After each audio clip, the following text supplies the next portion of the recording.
Ah, the Xbox 360.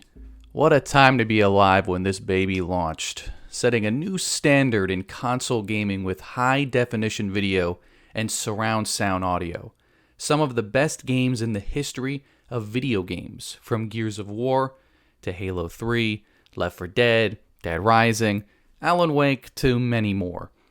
There's one genre of game that didn't appear that often on the system: JRPGs.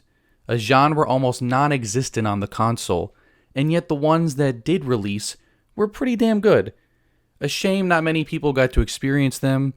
These are the best. Let's be honest, they are pretty much the only JRPGs on the system that either exclusively launched on the Xbox 360 or still remain exclusive to this day. Magna Carta 2, a game still exclusive to the 360. I recently made a video on my top 10 JRPGs of all time, and one of the comments mentioned Magna Carta 2, and I think my brain exploded. I haven't heard anybody talk about that game almost ever, but what flashed in my brain first was that box art. I mean, goddamn, if that doesn't sell copies on the box art alone, I don't know what will. But the problem is, the game is painfully average. The combat system was a lot of fun, but the game is really not all that hard. The real-time battle system is fast-paced, incorporating active turn-based elements that let you control, every aspect of the combat. Your power abilities, with Con, energy, stored by constantly slashing opponents with standard attacks. Exerting yourself raises a stamina gauge, and once it's full, you go into an overdrive state that briefly increases your attack power, but can cause you to overheat, rendering you unable to use items or attack for a period of time. It's a fun balance. It's a shame the story is underwhelming and kind of boring, but the voice acting is pretty good and will at least carry you through till the end of the game. Eternal Sonata. Oh, Eternal Sonata. Original exclusive for a year in 2007, this is kind of a tough game to recommend. On the surface, the game doesn't sound very interesting at all. It's centered on Polish romantic pianist and composer Frederick Chopin, who died of tuberculosis at the age of 39. The story envisions a fictional dream world dreamt by Chopin during his last hours, and is influenced by his life and music, in which he himself is a playable character, among others. Now, the pleasant surprise is that the game it's full of joy. It's got some old-type romance, and it's set in this gorgeous, fantasy world. The battle system is fundamentally pretty good. It's an interesting turn-based action combo, where each of your turns gives you a limited time to move and attack in real time, and a light dark gimmick that dramatically changes your special moves to emphasize positioning. Even if you're not a fan of classical music or a very cutesy art style, the gameplay is very reminiscent of a Tales game or a Star Ocean game, which makes sense considering it's developed by Tri-Ace. This will be hit or miss for many players, but when it hits, it's pretty damn good. Enchanted Arms. I'm sure everybody on planet Earth that enjoys video games has at least heard of the Soulsborne games. From Demon's Souls to Elden Ring, FromSoft has been making great game after great game for more than a decade, never missing. And then there's Enchanted Arms. Before the likes of Demon's Souls way back in 2006, FromSoft made a little game called Enchanted Arms. Originally exclusive to the 360 for a full year, not many people remember this game fondly. The game made waves at first, for being the first JRPG of a console generation, and for featuring one of the first openly LGBT major cast members. But that was about it for notoriety, at the time. And both of those things don't really give the game any meaning or longevity and remembrance in people's minds. Everything else, battles, environments, characters, story, it's all just okay. And that's not bad, it's just there's nothing that really sticks with you in the long run. The gameplay is kind of good, with fights in the same turn-based and use a grid field similar to maybe like Shining Force, but on a smaller scale. Overall, the game is really nothing to write home about. The Last Remnant, a 360 exclusive for 10 years, and another game like Magna Carta 2, where the protagonist is voiced by none other than Black Power Ranger and Ichigo himself, Johnny Young Bosch. Are you looking for the usual type of JRPG, you know, something with a big story, a lot of great characters that'll grow and develop as you progress, that go on this long adventure and you battle and there's this evil thing and bad guys and all that, you know, to save the world? This isn't that. Considering this was going to be part of the Saga series, it's switched, you know, in development. So I'd say 70% or more of the game is straight up like side quest. A lot of the 20 hours of your experience will be either exploring or fighting battles. There is a main story, it's just not that good. So the bread and butter is going to be the gameplay.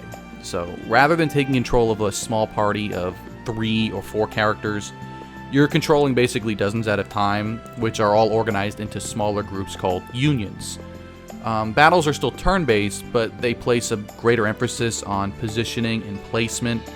Rather than having you issue commands to each of these units individually, you put out a more generalized command to unions to encourage them to use certain skills in certain areas. If you're a die-hard fan of the genre and have nothing to play at the moment, it could be checking out the remastered version. Blue Dragon, a game still shackled to the Xbox 360. Luckily, it is backwards compatible with more recent Xbox consoles, so you don't gotta dig your old 360 out, of the closet. Also holds the honor of being the first 3-disc Xbox 360 game. Now, Blue Dragon is based on design by Final Fantasy series creator himself, Hironobu Sakaguchi, who also supervised development and wrote the plot. It is also Mistwalker's debut title, and the first helmed by Sakaguchi outside of Square Enix. If you like Dragon Quest, this is kinda similar in a way, and essentially was Microsoft's Dragon Quest at the time, even having the art done by Dragon Ball and Dragon Quest illustrator Akira Toriyama. And the music was done by Nobuo Uematsu, who also did the music for my favorite Final Fantasy game, Final Fantasy VIII. Now, as for the story, it's kinda boring and by the books, and it's definitely not Sakaguchi's best work, knowing he can clearly do better, which we'll get to on another game on this list. The gameplay is reminiscent of Final Fantasy X's battle system, which I love to death, and I feel it doesn't get enough praise. Besides that, it's your typical JRPG, exploring map, various areas, walking into enemies to start a battle. Nothing revolutionary, but still well worth your time for a playthrough. Tales of Vesperia, a 2008 360 classic that was exclusive in North America for over 10 years until the definitive edition came out in 2019. This is a game I'm sure almost any JRPG fan has played at this point, so there's not really much for me to add really. The story is generally considered a little on the weaker side, particularly in the third act, but I never had any issues with the story myself. This game is praised because it has fleshed out endearing characters on top of an incredibly polished battle system. Battles may seem slow at the start, but the game does it on purpose to let you grow accustomed to a character in battle. The game slowly introduces you to new arts and skills, so over time your options in battle will evolve and you can utilize them in their unique playstyle to the full potential of the character. One of the best in the franchise, very happy to see it broke off the shackles of the Xbox 360 for more people to enjoy. Star Ocean: The Last Hope, another 1-year exclusive Xbox 360 JRPG. And I'm about to drop a big controversial take here. This might be my favorite of the franchise. At least until the new remake of Star Ocean 2 comes out, the game looks absolutely beautiful, and I remember loving the story and characters. It's just been so long since I played it, my memory is a bit fuzzy. I have recently replayed, however, The Last Hope, and it still kind of holds up in my eyes. I know a lot of fans hate the characters or the voice acting, but I honestly had no problems with either. Also, it's literally, and when I say literally, I mean literally. Literally.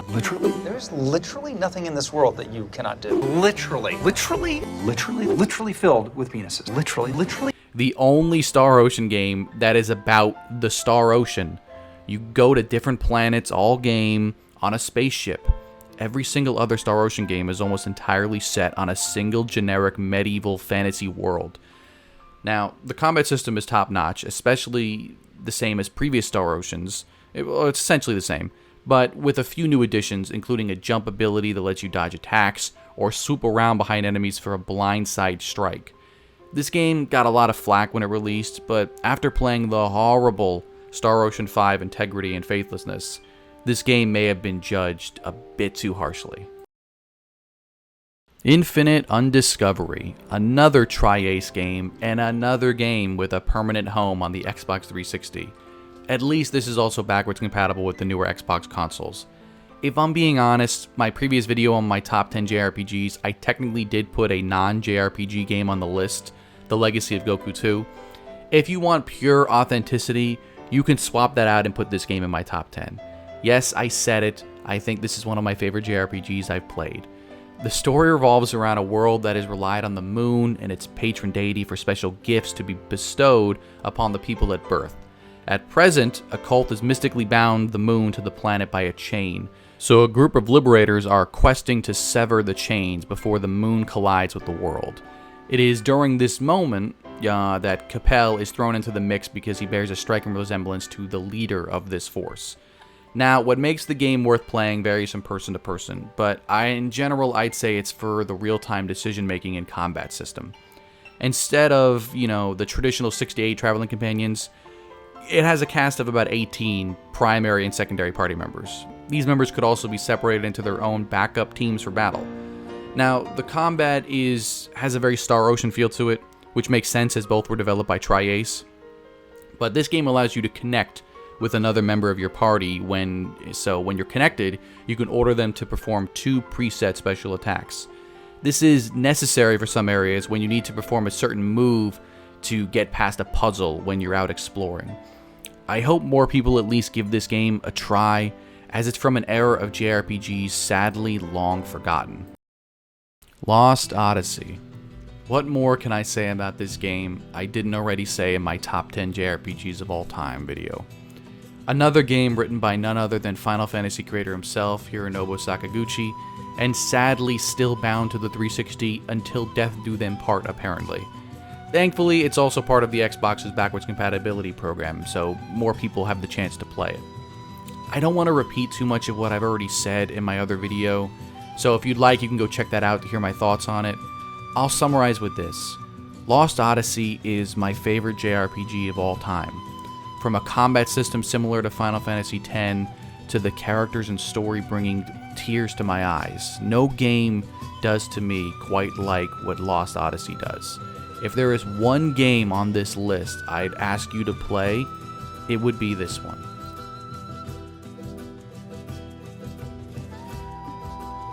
And those are the best games either still exclusive to the Xbox 360 or at one point in its life cycle was bound to it exclusively for a time.